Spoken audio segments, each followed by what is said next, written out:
If you're stuck between low seven figures and mid seven figures in your service-based business, it's probably not because of what you think. It's probably because you're a genius, and not the type of genius that gets stuck, but the type of genius that what you do in your business is so unique and complex that it's really difficult to replicate to other people. And in this video, I'm going to be walking you through the 2 simple processes and procedures you can implement to blow past your 7-figure hurdle to get to high 7 figures and 8 figures and beyond. If you don't know who I am, my name is Jordan Ross. I run an 8-figure agency. We're a growth consultancy that's helped over 800 agencies and service-based businesses scale. And to date, my portfolio, we're doing high 8 figures in annual revenue. Now, when it comes to being a genius, what this means specifically is you're probably doing some form of fulfillment. I'll give you a quick example. We have a client that runs a media buying agency. And in the media buying agency, he's able to look at analytics and look at campaigns and do some really quick analysis to troubleshoot, solve problems for clients that his team really struggles to do. He's been in this field for about 10 years, and he's really struggling to teach his team how to look at data, how to look at analytics, how to look at campaigns and identify what to do or change in campaigns to grow. And that's because he's a genius. He's in the top 1% of people that do media buying and advertising. So when I'm working with him, I explained this concept. The issue revolves around needing to delegate more off his plate, but he's unable to do that well because he needs to be able to trust that his team can do it, and his team can't do it because it's really excruciatingly hard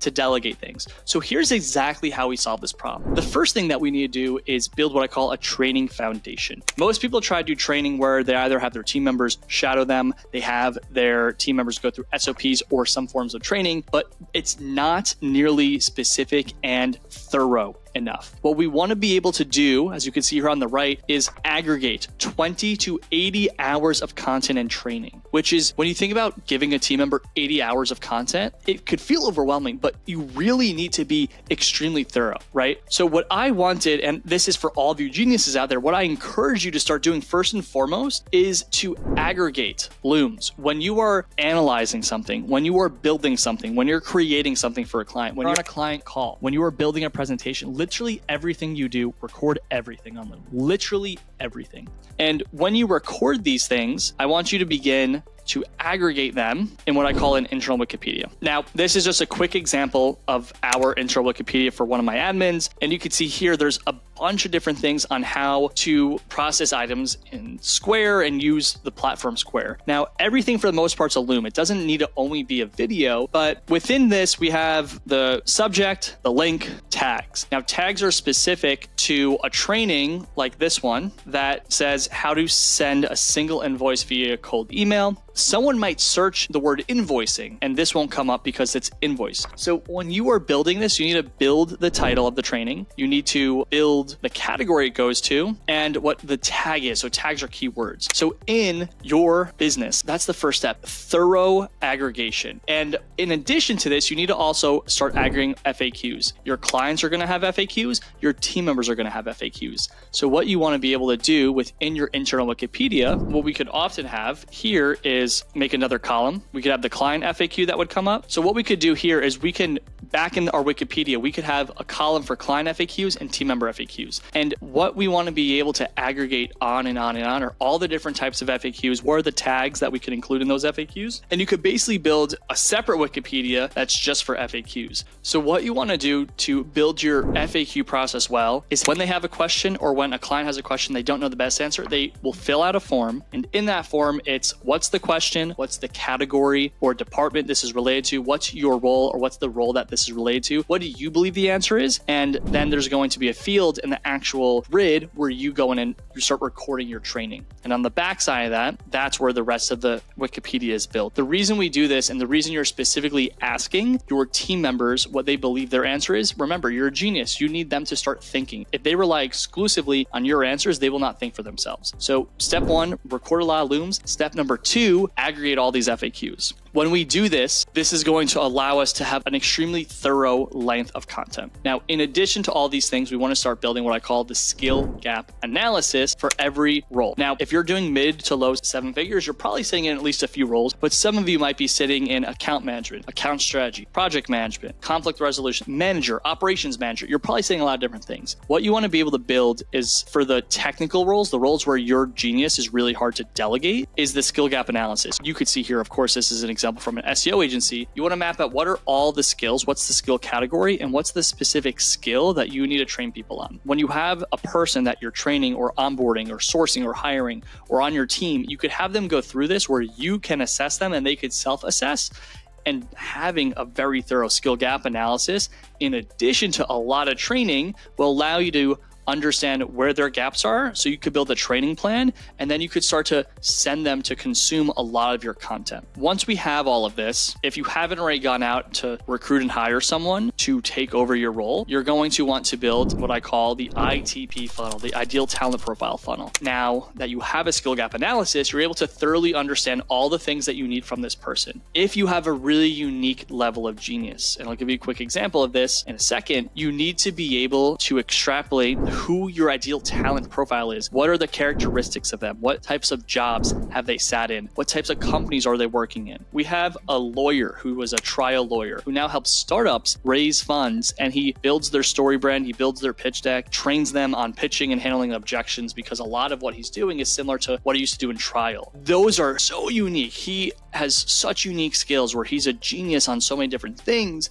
that's really hard to extrapolate. So what we were working with him on is he sourcing for one or two roles, or is he sourcing for one role that has a unicorn level of many skills? So your ITP, your ideal talent profile, you need to map that person out, extrapolate all their skills, and start to build a plan to recruit them. Make sure you check out my LinkedIn recruiting video to get a thorough understanding of how to disqualify and qualify candidates. But once you actually make a hire and you onboard them, and also shout out to my other video, go check out my other video on how you could effectively onboard talent, you need to take them through a thorough training plan. You must be diligent. My recommendation is that you do not rush your training plan. Instead of having your team member shadow you, I would much rather they consume your training content. That's where and why the content exists. You could see here, I have my president of my business. My president is in my company to help us grow. He really drives a lot of the growth in client relationships and sales. David and I meet on a recurring basis. And, at the time of this recording, I'm recording this on April, and you could see here in July, we already have our recruiting meetings. When David came into the company, I had a recurring meeting with him every single day. So if you are recruiting and bringing in someone that is supposed to replicate your genius, you need to sit with them every day. And in those meetings, every single day, you're reviewing what they have completed, the work they have done. If they are driving account conversations, you need to watch the calls with them. My recommendation is that you build a rubric, some form of grading rubric that is easy to assess. On our client calls, there is a way that I want my team and I want David to be conducting client calls. I want these initial client calls, these initial discovery calls to be super consultative, non-salesy. I only want him to add value. So there's a very specific strategy that I want him to be able to take out on behalf of the company. So when you're grading someone and you're assessing them, you and your genius that you're trying to replicate your genius into, you need to sit with them daily and you need to watch what they do. If you have call recordings, you're watching their call recordings. If you have campaigns that you've built, you're watching and reviewing their campaigns with each other. You're reviewing all of their work to explain and thoroughly train. And you're building that training towards a standard. You're using the rubric to define your standard. The rubric has all the criteria that defines what exceptional looks like. And this is why it is so hard to replicate genius, because it takes a significant amount of front-loaded time into aggregating content. It takes a significant amount of time to aggregate FAQs. It takes a significant amount of time to record and organize content. It takes a lot of time to recruit talent. And then it takes a lot of time to do what I just showed you, and that's coach and develop talent